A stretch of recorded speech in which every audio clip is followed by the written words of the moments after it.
Thank you Jesus. ದೇವರ ವಾಗ್ದಾನ ವಚನ ಮತ್ತು 15ನೇ ಅಧ್ಯಾಯ.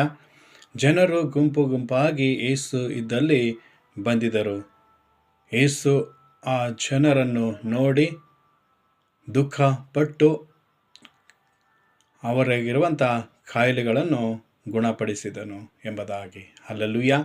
ಹೌದು, ಕರ್ತನಲ್ಲಿ ಪ್ರೀತಿಯ ದೇವರ ಮಕ್ಕಳೇ, ಯೇಸು ಕ್ರಿಸ್ತನು